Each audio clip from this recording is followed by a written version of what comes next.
Hello friends, welcome to new Vinayaka institute. मैं विवेक कुमार आपका स्वागत करता हूं। आज हमारी जो जिलेवार सीरीज चली हुई है उसके अंदर हम झज्जर ज़िले की जानकारी प्राप्त करेंगे।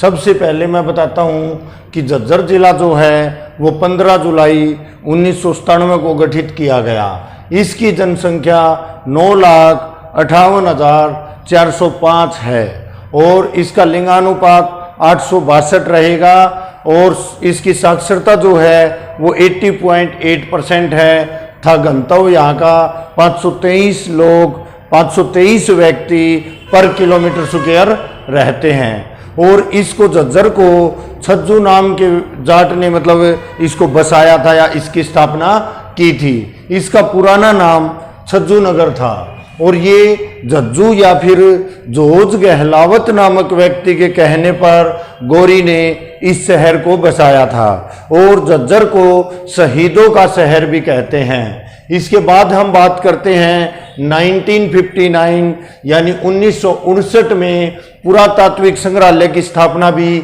झज्जर के अंदर की गई थी और बहादुरगढ़ जो है बहादुरगढ़ की स्थापना राठी जाटों ने की थी और पुराना नाम बहादुरगढ़ का सराफाबाद रहा है और यहाँ पर बेरी, बहादुरगढ़, मातनहेल और झज्जर तहसीलों को मिलाकर इसे जिला बनाया गया और ये रोहतक से अलग किया गया था। इसके बाद हम बात करते हैं फिरोज शाह तुगलक ने यहाँ पर जो नहर है उसकी खुदाई करवाई गई थी। उनके समय में भी झज्जर शहर होता था और ये उन्होंने सतलुज नहर जो है सतलुज नदी से लेके झज्जर तक खुदाई करवाई थी नहर की। इसके बाद हम बात करते हैं बहादुरगढ़ जो है वो दिल्ली के नज़दीक होने की वजह से यहाँ पर बहुत सी औद्योगिक इकाइयाँ भी रहेगी। पूर्व थल सेना अध्यक्ष दलबीर सुहाग जो है वो भी हमारे झज्जर के बिसहान गांव से रहेंगे। एक और भी मैंने आपको बताया था थल सेना अध्यक्ष हमारा कौन रहेगा, वीके सिंह जो है वो भिवानी के बापुड़ा गांव से है। और सबसे बड़ा पशु मेला जो है वो झज्जर के जहाजपुर गांव में लगता है। सबसे बड़ा पशु मेला लगता है स्टूडेंट। इसके बाद हम बात करेंगे डिग्गल गांव के अंदर यहाँ पर एक बैठक भवन है और प्रसिद्ध शिवालय भी यहाँ पे डिग्गल गांव में रहेगा। और मैं बताता हूँ कि अभी हरियाणा का सबसे बड़ा गांव डिग्गल ही रहेगा क्योंकि इससे पहले सिसाई हिसार के अंदर जो है वो हरियाणा का सबसे बड़ा गांव था, लेकिन अभी उसे नगर पालिका बना दिया गया है। इसके बाद हम बात करते हैं साहिबी नदी जो है वो भी झज्जर से निकलती है और NH71 NH नेशनल हाईवे 71 भी यहाँ से निकलता है। एक सालोनी या फिर रक्षाबंधन महोत्सव का मेला भी यहाँ पर लगता है। और इसके अलावा बेरी के अंदर जो घोड़ों का सबसे बड़ा मेला लगता है और जो डिग्गल गांव है उसी के अंदर भीमेश्वर देवी मंदिर भी है। फिर हम बात करते हैं ठाकुर द्वार मंदिर। ये ठाकुर द्वार मंदिर जो है ये कुतानी गांव झज्जर का वहां पर स्थित है। काजी की मस्जिद, यदि आपसे काजी की मस्जिद पूछ लिया जाए तो दो जगह रहेगी ऑप्शन में। यदि आपका दुजाना गांव झज्जर है तो इसको प्रायोरिटी देंगे क्योंकि सबसे बड़ी जो काजी की मस्जिद है वो दुजाना गांव झज्जर के अंदर रहेगी। इसके बाद यहाँ पर सैनिटरी उद्योग है, लोहा व स्टील का उद्योग है, बर्तन व चीनी बर्तन उद्योग भी यहाँ पर रहेंगे। भिंडावास वन्य जीव अभ्यारण्य भी हमारा कहाँ पे रहेगा, झज्जर में रहेगा। 1074 एकड़ में फैला हुआ है और 1982 में इसको बनाया गया था। इसके बाद हम बात करते हैं खप्परवास वन्य जीव अभ्यारण्य। ये भी 1991 में बनाया गया था और 204 एकड़ के अंदर फैला हुआ है। इसके बाद हम बात करते हैं प्रतापगढ़ फार्म भी एक पर्यटन स्थल है, वो भी हमारा झज्जर में रहेगा। हरियाणा का तीसरा सैनिक स्कूल भी मातेनहाल जो यहाँ पर इसकी तहसील रहेगी झज्जर की, वहाँ पर हरियाणा का तीसरा सैनिक स्कूल भी रहेगा। इसके बाद हम बात करते हैं यहाँ की झज्जरी और सुराही जो होती है वो बहुत मशहूर रहेगी झज्जर की। और बेरी को धनाढ्यों की नगरी भी कहते हैं। यदि बोल दिया जाता है कि करोड़पतियों का शहर कौन सा है तो रहेगा आपका गुरुग्राम, लेकिन नगरी का नाम लिया जाता है धनाढ्यों की नगरी तो वो आपका जो बेरी है वो रहेगी भाई।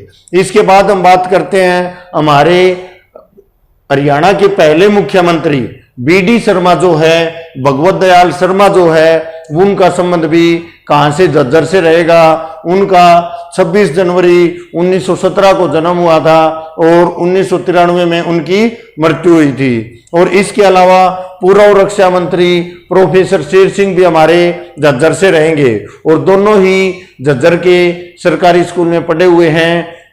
इसके अलावा मैं बात करता हूं कि गौरैया पर्यटन स्थल भी हमारा बहादुरगढ़ झज्जर के अंदर रहेगा। झज्जर में एक गुरुकुल की स्थापना की गई थी जो कि 16 मई 1915 को की गई थी। किसने की थी? विशंबर दास स्वामी परमानंद और ब्रह्मानंद स्वामी ने इस गुरुकुल की स्थापना की थी। 1857 की जो क्रांति है उसके दौरान जो संघर्ष हुआ था अंग्रेजों के साथ, वो राव किशन गोपाल सिंह ने यहाँ से नेतृत्व किया था। और इस संघर्ष के दौरान अंग्रेजों से जो संघर्ष चल रहा था ये नसीबपुर में हुआ था और इसी के दौरान इनका बड़ा भाई रामलाल क्या हो गया था? शहीद हो गया था भाई। कुलाल खां की जो मस्जिद है यहाँ से एक संस्कृत में अभिलेख भी प्राप्त हुआ है। इसके बाद दीपेंद्र हुड्डा जो है उनका चयनित गांव इस्लामगढ़ रहेगा भाई। कौन सा रहेगा? इस्लामगढ़। कृष्णावती नदी, दोहन नदी, इंदौरी नदी भी यहां से निकलती है। इसके बाद हम बात करते हैं इंदिरा गांधी ताप विद्युत परियोजना और महात्मा गांधी ताप विद्युत परियोजना दोनों ही झज्जर के अंदर रहेगी। लेकिन इंदिरा गांधी की जो ये इंदिरा गांधी ताप विद्युत परियोजना है ये झाड़ली के अंदर है, वो झज्जर में रहेगी महात्मा गांधी की। और दोनों ही 1500 मेगावाट की क्षमता रखते हैं। इसके बाद हम बात करते हैं 1914 में हिंदी माध्यम का पहला स्कूल भी हमारा झज्जर के अंदर ही खुला था भाई। डीम्ड व निजी जो यूनिवर्सिटी है एक जिसका नाम जगन्नाथ विश्वविद्यालय रहेगा, ये भी झज्जर में स्थित है। जहां आरा खेल स्टेडियम ये भी हमारा झज्जर में रहेगा। बजरंग कुमार कुश्ती के खिलाड़ी है, 2014 में एशियाड के अंदर मेडल जीत कर लाए थे, उनका संबंध भी हमारा झज्जर से रहेगा। आणविक सुरक्षा दक्षता और रेडिएशन सुरक्षा दक्षता संस्थान भी हमारा कहाँ रहेगा? झज्जर के अंदर रहेगा। इसके अलावा मैं बात करता हूं स्टूडेंट्स, पूरे हरियाणा के अंदर जो विश्वविद्यालय है उनकी संख्या 24 रहेगी और जो केवीएस केंद्रीय विद्यालय संगठन के जो स्कूल है वो हमारे 112 रहेंगे। इसके बाद हम बात करते हैं जेएनवी ये हमारा जेएनवी जो है जवाहर नवोदय विद्यालय, इनकी संख्या 21 यानी 21 रहेगी। हरियाणा के अंदर जो कॉलेज है वे 776 रहेंगे और इनकी संख्या कम ज्यादा होती रहती है। आईटीआई जो रहेगी हरियाणा के अंदर वो 109 रहेगी और बीएड कॉलेज जो है वो 65 रहेंगे और कॉलेजों की संख्या स्टूडेंट्स कम या ज्यादा होती रहती है। तो इसके साथ ही आज जो झज्जर जिला था और हरियाणा की कुछ जानकारी थी वो हमारी समाप्त होती है स्टूडेंट्स। Thank you. जय हिंद, जय भारत।